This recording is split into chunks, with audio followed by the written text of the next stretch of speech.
So Diddy's verdict just came in today, and surprise of all surprise, Diddy practically won this trial, guys. He was found not guilty for the major crimes for which the prosecution brought him to court, both of which are racketeering and sex trafficking. He was found not guilty of both charges and found guilty for just 2 counts of transportation to engage in prostitution as regards Cassie Ventura and Jane, who testified under a pseudonym. Guys, the verdict dropped today, and the internet has been blowing up because of how unbelievable this trial has turned out to be.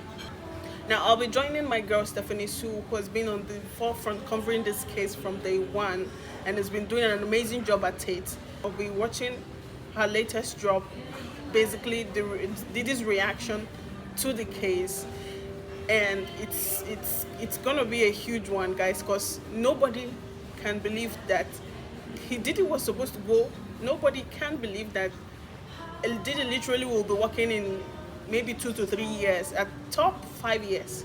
This is a guy who was supposed to go for life imprisonment, guys. It's crazy, it's outstanding, but it's what's happening, and we're here for it. All right, guys, let's jump quickly into it.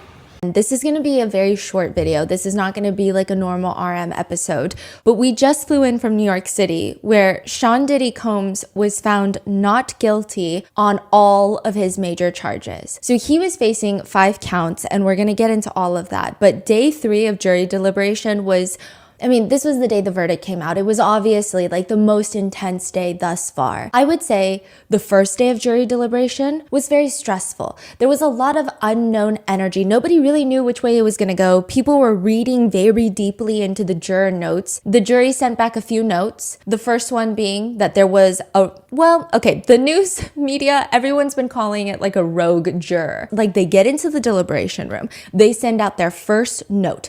It's a handwritten note by the jury foreman who is voted upon. This is like the leader of the jury. They don't have much more power, but they sign off on all these notes. And they send in that note, and it says that juror number 25 cannot follow instructions. And this becomes a whole ordeal. Everyone is like, what do you mean they cannot follow instructions? Does that mean that they cannot follow instructions? Or they do not want to follow instructions? What does it mean? It got to the point where people, like a lot of the members of the press, were confused and wondering, is this person maybe not able to comprehend certain parts of the English language that might be applicable to the law? And so they start digging. And guys, when this news came out, especially about the fact that, okay, this jury, the way a dilly-dally sort, like you heard her say rightfully, it took them 3 days to come to this conclusion, guys. And this was 3 days of them going back and forth. This was 3 days of basically them not being able to be decisive. Not being able to be decisive. She's right. She's rightfully. It's very right to presume that this jury number 25. What was the issue? What do you mean you can't follow the instructions? What do you mean you can't follow the instructions? There is a certain list of prerequisites to go through, requirements to see, and then to make your decision based on these things that we've written down, that, okay, if one thing tally with the other, then that should equal to something. I'm sure it's not that simple, but like I said, this jury, you guys need to watch TMZ. I was on live with TMZ when the whole thing was going down, and you need to see the reaction of people. People were enraged that why was it that it was so difficult for them to come to a conclusion, and very quickly at that. It's really interesting, guys, really. Into the jury selection process, and they find out that this man is a PhD student, a scientist, and so everyone's like, okay, that's clearly not the case.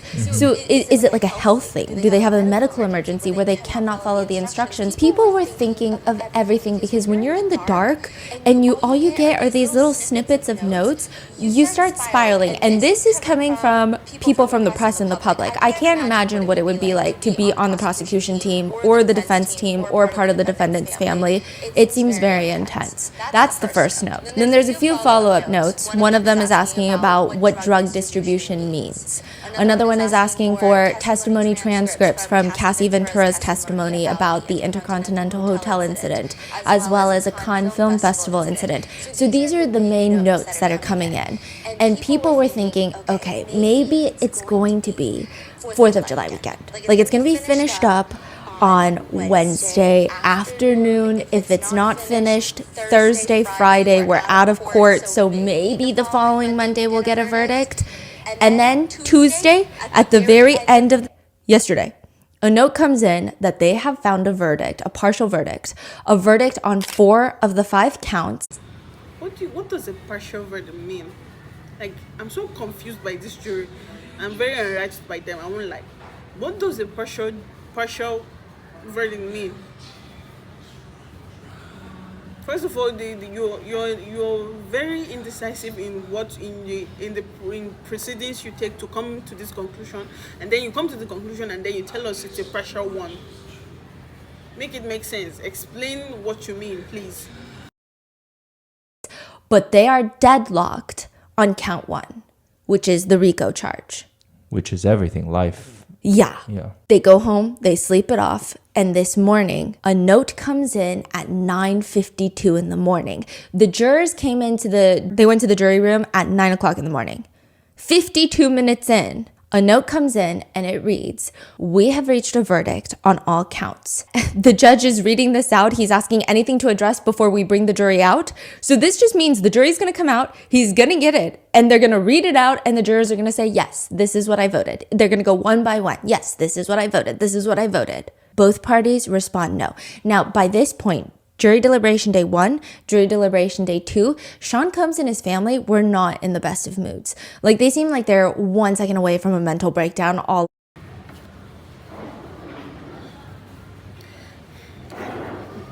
It's funny. It's very funny because the way.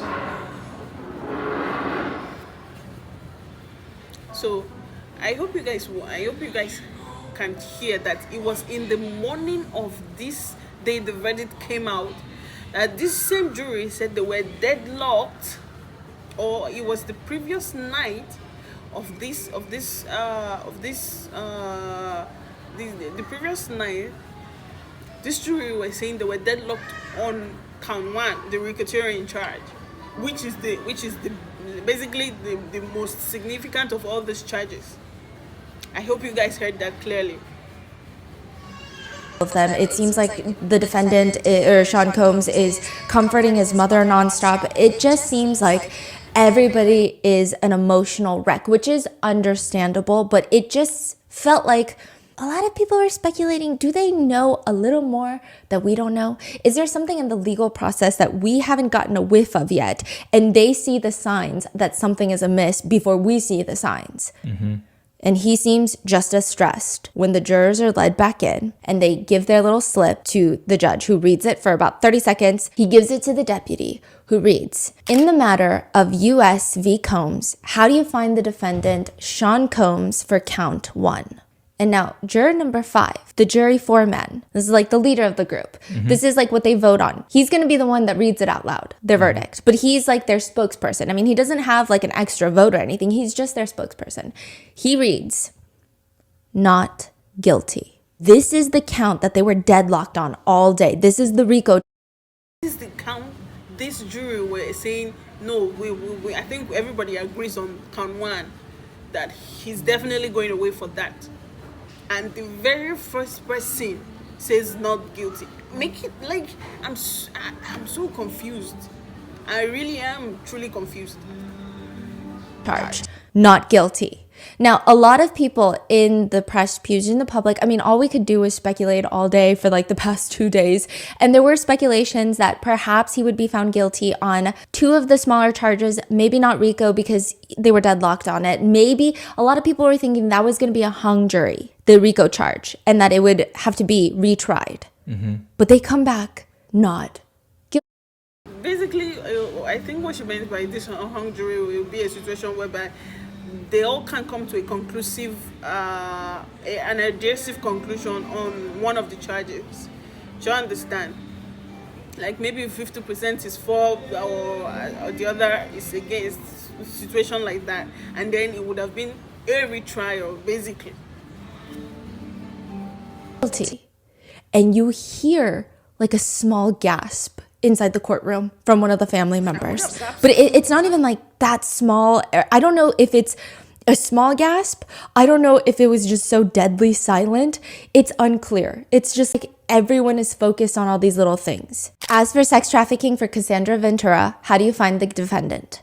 Not guilty. Now, at this point, one of the family and friends members of the two pews, they are like, yes. Like, they're like, yeah. They're not screaming it. It's more of a audible noise. And it seems like everyone is breaking out into smiles over there. Everybody is like happily nodding. Even Sean Combs is like a little hesitant, but he's... I'm at this point very, like, confused. I'm past confusion at this point because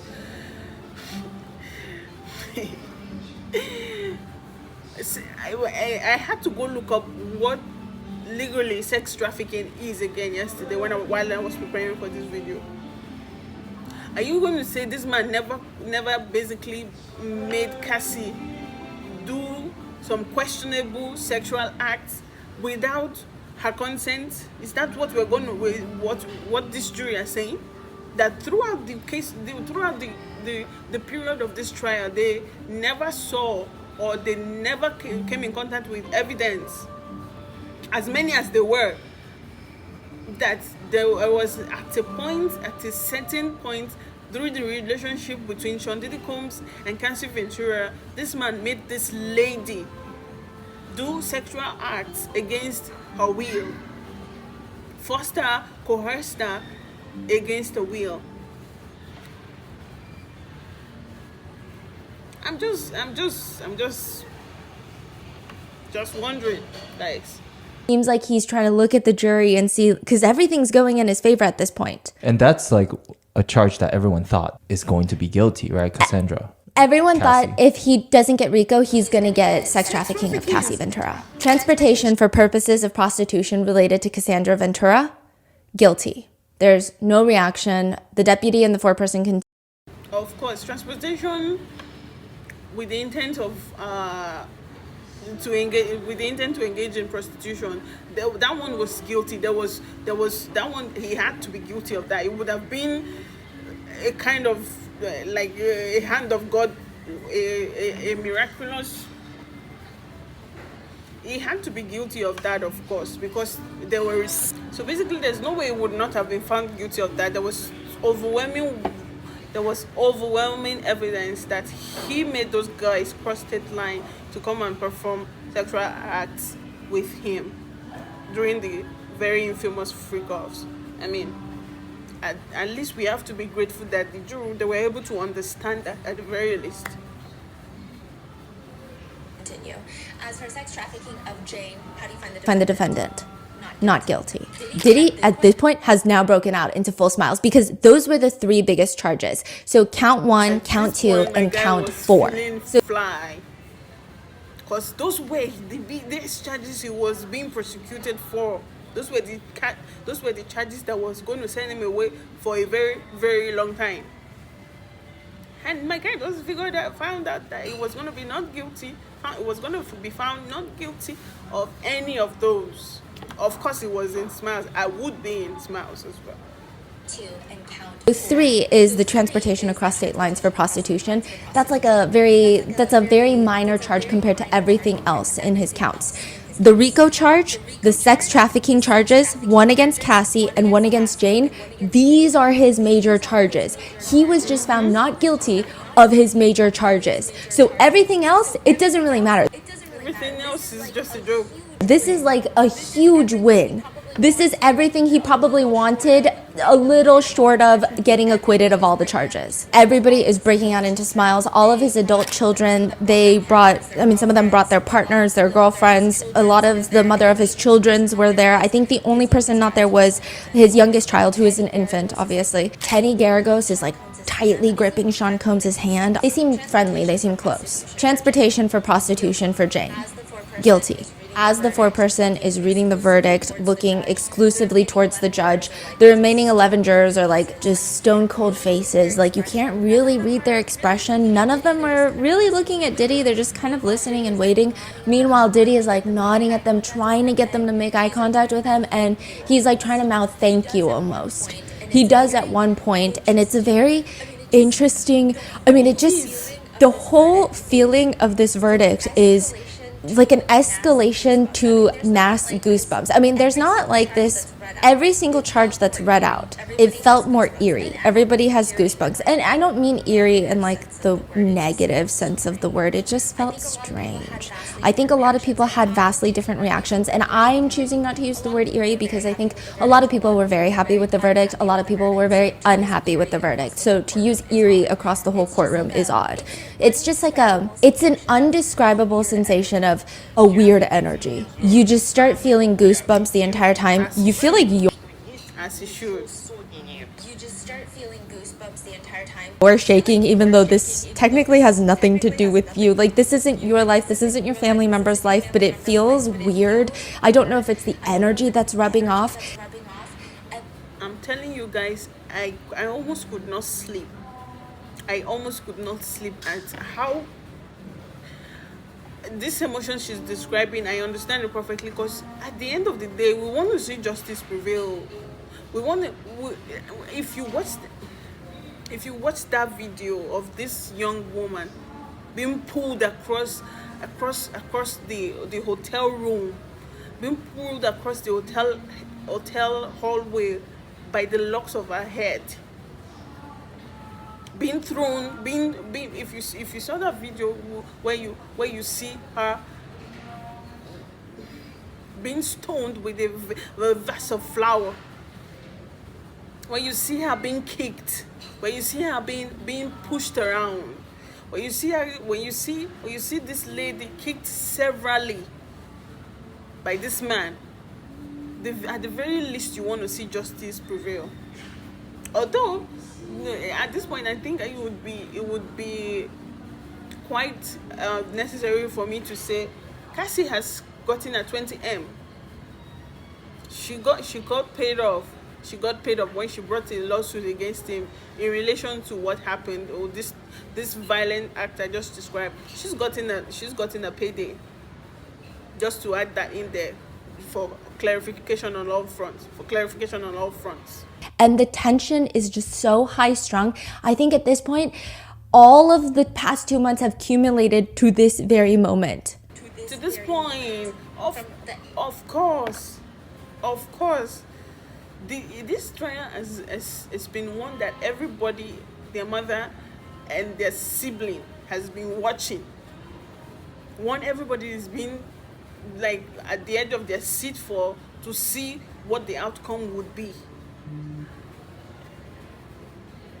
From the angle that we are sitting on, you can't really see the prosecutors. So it's very hard to get a read of what they're thinking, how they're reacting, but I'm assuming that it was not a pleasant day for them. The defense team, on the other hand, Diddy is nodding empathetically at the jurors. You know, he's releasing his hand from tennies. He's like putting it into prayers and saying thanks, like mouth. That's the other part I did not understand. I get it was his reaction, but what was this performative sort? That's the other part. I guess that was his reaction at the moment. That was basically him being grateful for what this trial has come to, that he would not rot in jail, of course. But what was this performative dropping to his knees, praying? Like, dude, we were supposed to believe you're a man of God. Is that? I mean, maybe he's a changed man. Maybe. Thank you, silently to each of the jurors. And the jurors are dismissed. They're thanked, led out of the room. Nobody says anything. And then at that point, the judge says that he is open to hear any applications, to which Mr. Agnifilo immediately stands up and is like, his family is here. He should be released. They say he is no longer charged with sex trafficking or racketeering. His plane has been chartered. It's in Maui. He does not have access to his plane. This is his first conviction and it's a prostitution offense. He should be released. So at this point, we still have to wait for sentencing, which might be a month out. And he's saying, Mark Agnifilo is arguing he should be released so that he can come back for sentencing. There's no reason to keep him in jail. He should be out on bail. Right? Yes, that's what they're proposing. I believe they proposed like $1 million bond and a bunch of other things that they sent in a letter that's on the docket for this case. The government is opposing that. And guys, I would like to note that here, there are a number of things to put into consideration when you're basically vouching or presenting a case that your defendant should be released pre sentencing. Basically, number of things to look into is he a risk to the society? Is he a flight risk as well? Meaning, if this person maybe was a pedophile, if this person was a violent person, this person was considered to be very, very aggressive, whereby maybe it was, especially in a murder situation, we would definitely know this person is a risk to society because you just killed somebody. Do you understand? But in the situation where he basically all they are saying is he just prostituted, he just got into some sexual situation that were flimsily illegal. So if that's going to be it all, then there's no reason to keep this man because he's not a risk to society. And what the lawyer was talking about, what the lawyer was saying about the fact that his plane has been chartered means he does not have access to transportation to get him out of the country, so it's not a flight risk. So those things are basically looked into when trying to get your defendant on bail. So they're saying absolutely not. We are going to seek that not only does he stay in jail before sentencing, but probably during sentencing, they're going to go after maximum for these two charges, which is 10 years each. He's not going to get it, but... So they're proposing like 20 years together, right? Yeah, they're aggressively fighting back of like, no, absolutely not. The judge says he needs some time to think about it. You know, it's funny because people at this point, guys, I legit thought he was going to get released. I legit thought, because all hope was lost that this man would actually... I really did think he was going to be let go, guys.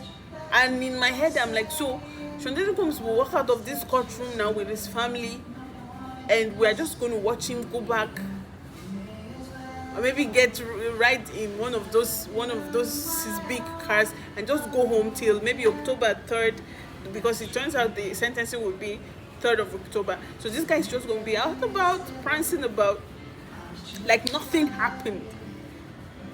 Like nothing happened at all. I was just like, is this really what's going to happen? Is this really what's going to happen? They're going to send in their proposals and he's going to take everything into consideration. He leaves the bench and the court is temporarily adjourned. As everybody is standing for the judge as he walks off, Tenny puts her arm around Diddy's shoulder, gives him a squeeze. Diddy's chair gets pushed a little bit back and he turns around to his family. He falls to his knees. He rests his elbows on the chair that he was just sitting at. So he's facing the gallery. He's facing the back of the courtroom. And he just shuts his eyes in like a prayer. And he's praying. It seems like a really long time. I don't know if it's just the way that time works in a courtroom at these high tense moments. It felt like an eternity. It could have been 3 seconds. It could have been a minute. Mark Agnifilo is looking at him. He looks very pleased.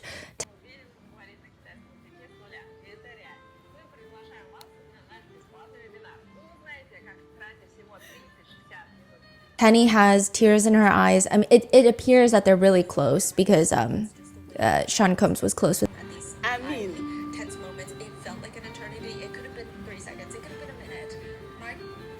I mean, the Lord does say, "Come as you are."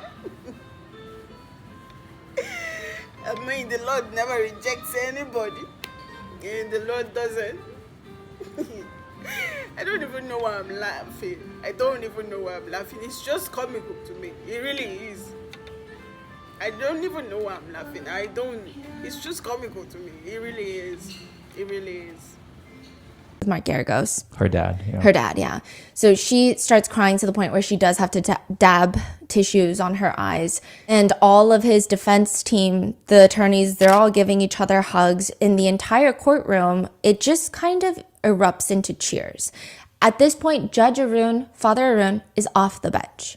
So it's not like they're doing this in his presence, because that would be highly unlikely. But I mean, people are cheering, people are clapping, people are whooping. It's like, it's so dramatic, and they're cheering as he's on his knees. Something that I think on the Meghan Kelly show, because Meghan, which I probably would react to some of the videos later on, she was discussing this with some of one or two, I think they were lawyers, I think one was a prosecutor as well. And when this came up, yeah, the guy was concerned. It was like, was the guy still there when people were actually cheering, clapping?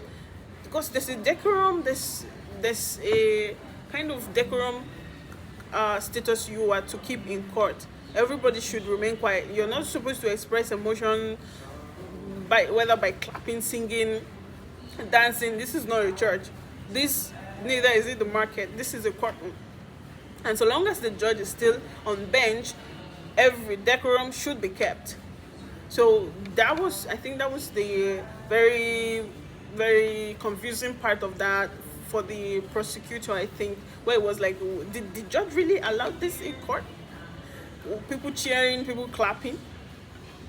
And he just slowly stands up from his knees very dramatically, as if he's like rising from the ashes. It feels very cinematic for what? And it was just the weirdest moment. And he starts hugging his defense team members. He's cheering, saying, "Thank you, I love you," to his family, who are clapping back, yelling, crying.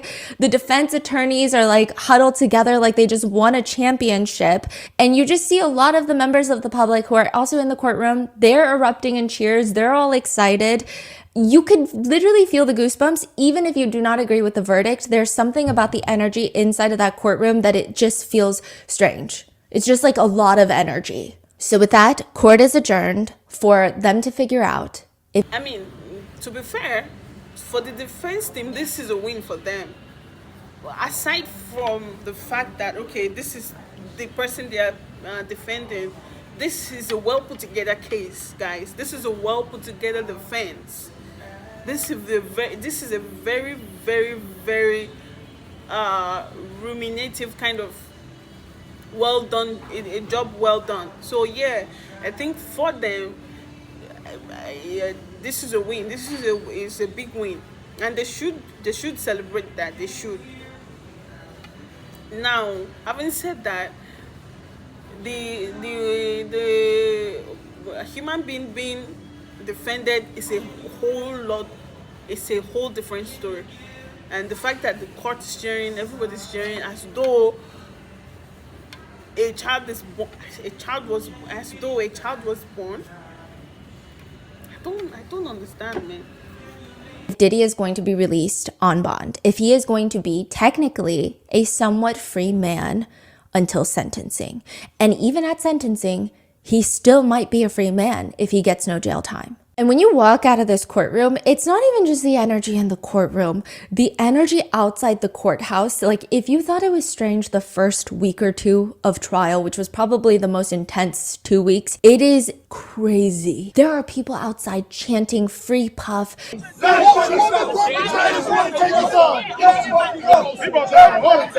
There's people outside wearing matching t-shirts. Some of them read "Frico is not a Rico." Oh yeah, I saw that. Yeah. That was given out by his best friend, right? Yeah, so they're like wearing matching t-shirts. There is one very famous TikToker who had taken his shirt off and people were rubbing baby oil on him. him.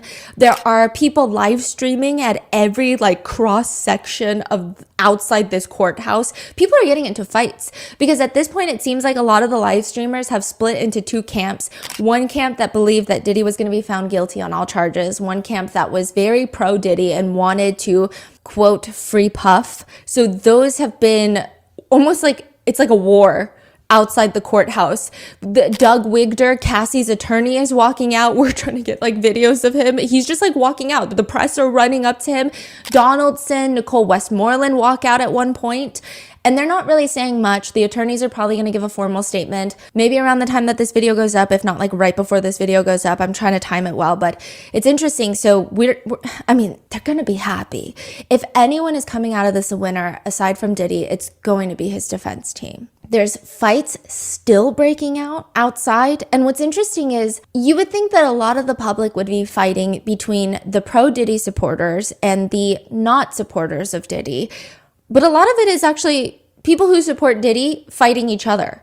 There's like one person who's screaming and upset and is like, these people weren't here every day that I was here supporting Diddy. So why are they suddenly showing up to support Diddy?